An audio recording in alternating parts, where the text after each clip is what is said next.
Por que nasceu o aplicativo Quero Te Conhecer? Nasceu de um problema grave, que ao longo dos anos na Igreja Universal, os solteiros sempre tiveram. Qual o problema? O problema é, você é solteiro, solteira, tem um número limitado de pessoas. Nem todo mundo é solteiro ali, você não conhece todo mundo, etc. Mas a maioria das igrejas são igrejas pequenas, limitadas, 300 pessoas, 400 pessoas, 100 pessoas. Aí o solteiro vai ali, até participa da terapia do amor, mas olha ao seu redor, não vê ninguém. Ela vai procurar onde? Vai procurar no mundo, no bar, na balada? Não vai. Porque quem está buscando a Deus quer quem está buscando a Deus também. Então, pensando nos solteiros, pensando nestes solteiros, nós sentimos a dor deles. Olá, sejam todos muito bem-vindos ao nosso canal. Espero de coração que você esteja muito bem. Meu nome é Jobert Rodrigues. Estou aqui para acrescentar discussões a esse debate. Você está vendo o Renato Cardoso falando sobre o aplicativo Quero Te Conhecer. Esse aplicativo está disponível no App Store e no Play Store. Aqui, Quero Te Conhecer. Para você fazer o cadastro, você precisa de um código fornecido pelo pastor que faz a terapia do amor aí na sua cidade. Isso é feito para que evite outras pessoas de entrar no aplicativo. Então, você vai lá na sua cidade, terapia do amor, fala para o pastor, te apresenta, ele vai ver se você vai na terapia do amor há bastante tempo, e aí ele vai te dar um código para você entrar aqui. Eu mandei mensagem para algumas pessoas aqui nas minhas redes de apoio e teve uma pessoa que eu estava perguntando porque esse aplicativo ele é pago. Eu não sei quanto, né? E como eu decidi gravar esse vídeo agora, em cima da hora, não houve tempo de eu me informar com as minhas redes de informação. Mas aqui uma pessoa mandou mensagem para mim e disse, olha, posso tentar descobrir, mas lembro que além de pagar para entrar, paga para ver quem gostou ou deu like em você. É tipo um Tinder. Se eu não me engano, no Tinder você paga, eu não sei como é que funciona, mas acho que você paga um Tinder e parece que paga para ver os likes também, aqui, ó. Para você ver quem deu like em você, né, pessoal da igreja, você paga também. E também compra corações para dar like, ou seja, tem várias formas de você, do aplicativo, ele gerar renda para a igreja, né? Esse aplicativo é do Renato Cardoso. Eu não sei para onde que esse dinheiro vai, se vai diretamente para a igreja, se fica os royalties para o Renato, eu não sei. Algumas pessoas veem uma notícia dessa e ficam pensando, nossa, mais uma forma de monetizar.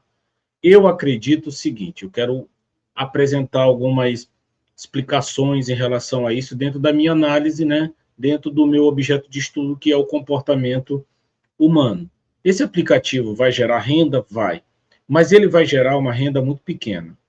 O próprio Renato Cardoso, ele disse que as igrejas, a maioria são pequenas, ele diz 300 pessoas, 400. Na verdade, ele está sendo muito generoso nesses números. A maioria das igrejas universais dão menos de 50 pessoas. Essa fantasia de que a igreja tem 8 milhões de pessoas, isso é uma mentira.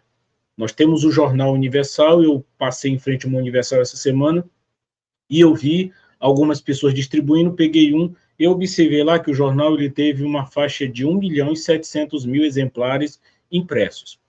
Todo mundo sabe que na Igreja Universal, geralmente, a média de jornal é de 3 a 4 jornal por pessoas. Ou seja, uma igreja que tem 200 pessoas pela manhã, ela vai pagar aí, no mínimo, uns 800 jornais ela recebe. Essa é a conta. Em alguns lugares, muito mais. Então, pensa comigo, se a igreja tem 8 milhões de pessoas e só imprime 1.700.000 jornais, isso significa que existem igrejas que nem vai receber o jornal, porque o jornal não vai dar para todo mundo. Mas você sabe que não é assim. Todas recebem. As igrejas que vivem em lugares mais isolados, principalmente ali na Amazônia, lugares onde o jornal precisa ir de barco, mesmo atrasado, esses jornais chegam. Então, a nossa proporção aí é que a Igreja Universal no país hoje teria uma média de 400.000 pessoas, isso nas melhores hipóteses. Então, 8 milhões é uma fantasia que se sustenta. sustenta no coração do fiel, porque a igreja tem muitas construções imponentes. Talvez você diga assim, Jobert, mas nos eventos, lota estádio, esses eventos, pessoal, é muito comum pessoas que nem são da igreja participar. Existem diversas articulações, concentração da família, às vezes naquela casa com 6 pessoas só tem uma que vai na igreja, que é membro da igreja. Só que nesses eventos vai todo mundo. Então o número de pessoas se multiplica muito mais de 5, 6 vezes nesses eventos. Qual é o objetivo desse aplicativo? O próprio Renato Cardoso fala. Existia um problema. As pessoas vão na terapia e não tem ninguém para conhecer. Ou seja, a terapia não funciona. Porque você que já foi na terapia do amor, você sabe muito bem que existe fogueira santa na terapia do amor. Na reunião da terapia do amor, as pessoas são ensinadas a fazer sacrifícios pela vida sentimental.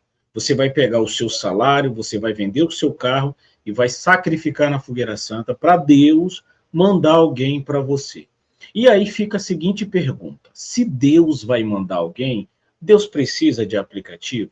O Todo-Poderoso Criador dos céus e da terra não pode levantar alguém? Ah, Jobit, mas a minha igreja tem 50 pessoas. Mas eu pergunto, isso é problema? O Deus, todo Criador dos céus e da terra, que não consegue atender ao pedido de um sacrifício de um fiel, isso é problema para Deus? Deus não pode mandar alguém sabendo que você fez o sacrifício? Então, por aí você já percebe que o sacrifício não funciona. Porque se funcionasse, Deus não precisa de aplicativo para fazer milagres. Outra coisa que esse aplicativo vem para resolver é exatamente uma reunião, né, uma terapia do amor que já existe há décadas na igreja e simplesmente não consegue apresentar resultados. Não é à toa que em muitos programas de televisão você vê sempre as mesmas figurinhas dando testemunho. São sempre as mesmas caras. Você não vê gente nova aparecendo todo dia dizendo que foi transformado.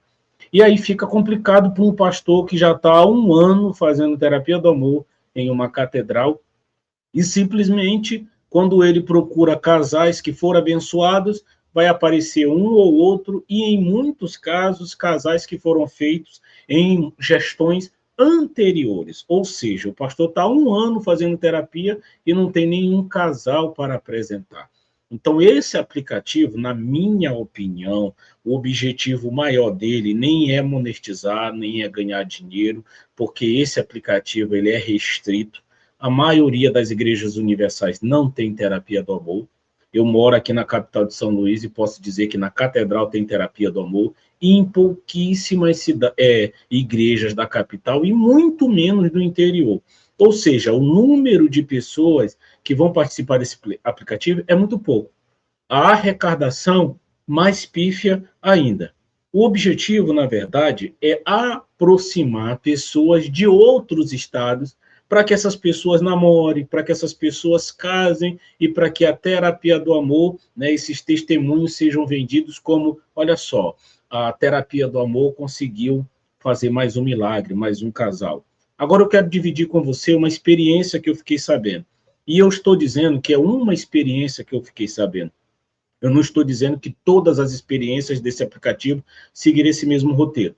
Mas eu fiquei sabendo de uma jovem que conheceu um rapaz nesse aplicativo. Ele era de outro estado, eles se conheceram, ela foi embora para lá, casou, e o que me disseram é que até violência física ela estava sofrendo desse rapaz. E eu preciso chamar a sua atenção para um dado que, nesse exato momento, é científico. Nenhuma pesquisa feita, e você sabe muito bem que eu conheço esse tipo de assunto, nos últimos 100 anos conseguiu provar que o religioso ele é mais moralista. Diversos pesquisadores fizeram pesquisas em momentos diferentes da história para tentar medir a moralidade de uma pessoa religiosa. No nosso país, no Brasil, um país que foi estruturado sobre a religião cristã, vende-se essa utopia e fantasia de que o evangélico ele é melhor, o evangélico é mais verdadeiro, o cristão é mais honesto. Mas nenhuma pesquisa científica conseguiu provar isso. Ou seja, na linguagem popular, o crente, o cristão, ele pode ser tão pilantra como aquele que não é. E a gente tem dados muito claros. O IBGE, né, na última pesquisa, ele apontou que 86% da população brasileira se declara cristã.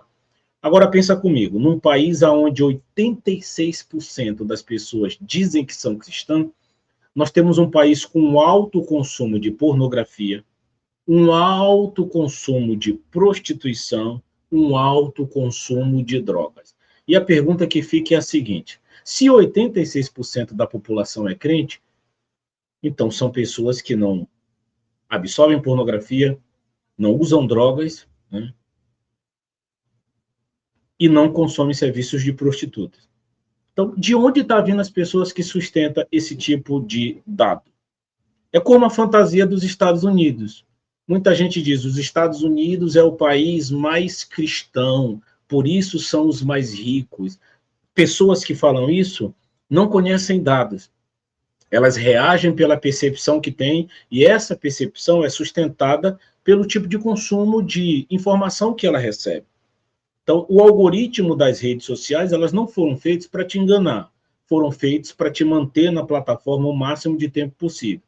Então, se o algoritmo entende que você está consumindo, gosta de consumir determinado tipo de assunto, ele vai te bombardear com esse tipo de assunto. E aí que está o problema. Petista consome conteúdo petista, bolsonarista consome conteúdo bolsonarista, e aí você vai se alimentando de fake news dos dois lados e não consegue conviver com um contraditório. Então, quem diz que os Estados Unidos é o país mais cristão do mundo não conhece dados, porque os Estados Unidos é o país que mais consome droga na face da Terra.